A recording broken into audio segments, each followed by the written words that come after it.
Welcome to today's lecture.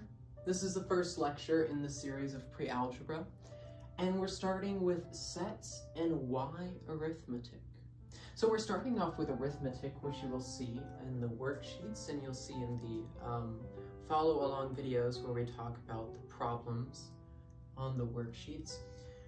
But we want to know why arithmetic. So arithmetic, if you remember, is like 2 plus 4, or 3 times 8, or 27 divided by 5, or 6 plus 12. These are all operations, and these operations are something called arithmetic. So this was what you were taught in elementary school or of the sort. And we know that this is equal to 6, or this is equal to 24, or this is equal to 18, and then this is equal to something else. We know that we're able to get these sorts of operations and such. And so we should already be familiar with them, but we want to know why arithmetic. Well, arithmetic is the foundation of algebra, and it's the bridge and pre-algebra is the bridge between arithmetic and algebra. If we think of arithmetic like a toolbox, or like the foundation, here's a foundation, arithmetic to algebra, which is the foundation of all of the other maths, all of the other higher up maths, right? We have calculus, or even things such as real analysis, number theory,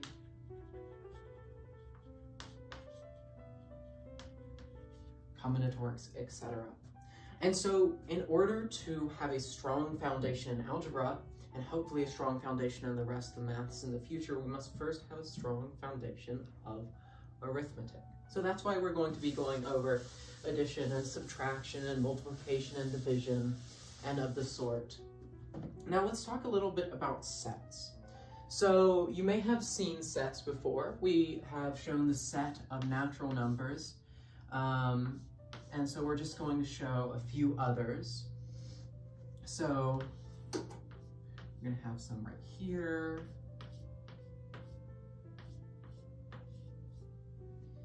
I forgot one, I apologize. We're going to add that over here.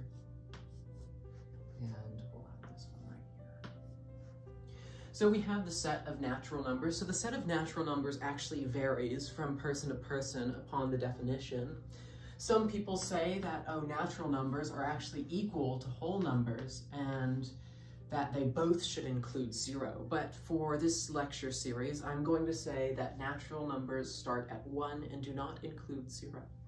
So natural numbers are numbers such as 1, 2, 3, 4, 5, etc.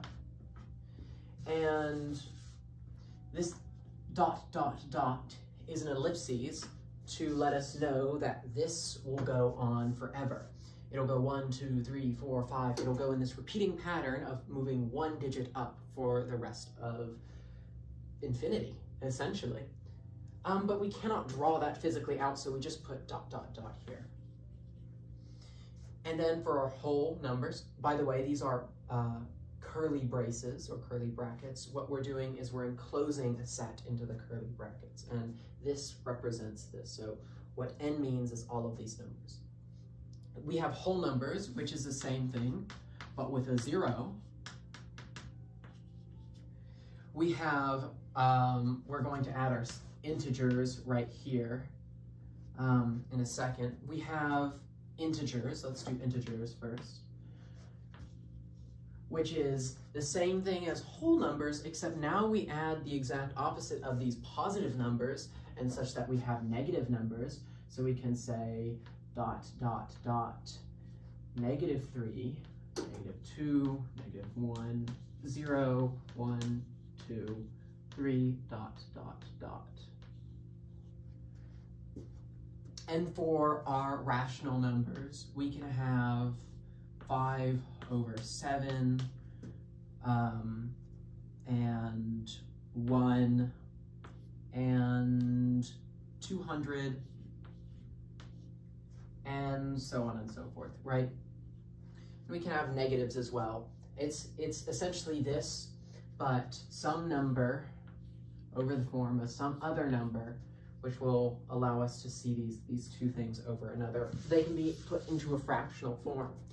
Our irrational numbers are going to be numbers such as pi, which you may or may not know, you will learn later on, or any sort of number that we cannot represent as a fraction will be here. So something that goes on for infinity, such as 3, 7, 6, 2, 1, dot, dot, dot, and this number will go on for infinity, and we cannot represent that as a fraction, well, that will be an irrational number. And so we have lots of irrational numbers, and real numbers contain all of these things here, and complex numbers contain all of these here, plus another one. So that's just a quick reminder about sets. And if we go ahead and take a look at our number line of integers, we're going to be quickly reminded about that. So let's say we have a number line, and it looks like this.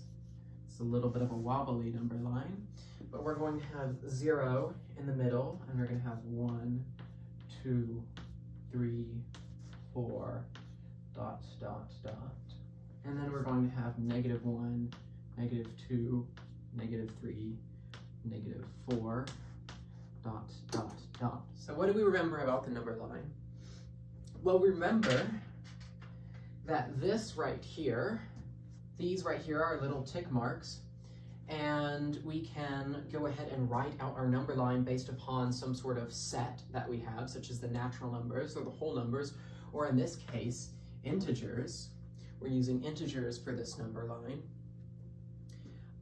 But what we know is that this will continue on infinity one way, which is the negative way, and this will continue on infinity the other way.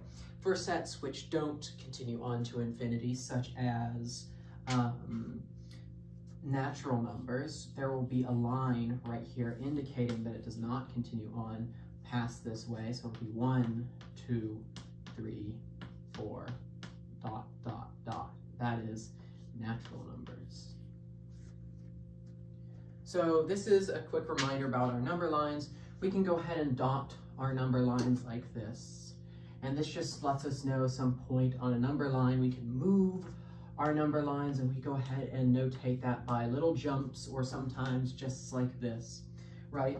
So you've seen all of this before, hopefully, and if you haven't, that's fine. We'll go ahead and go over them again at some point, and we'll have them in our supplemental videos and such. So that is an introduction to sets and an explanation for why arithmetic.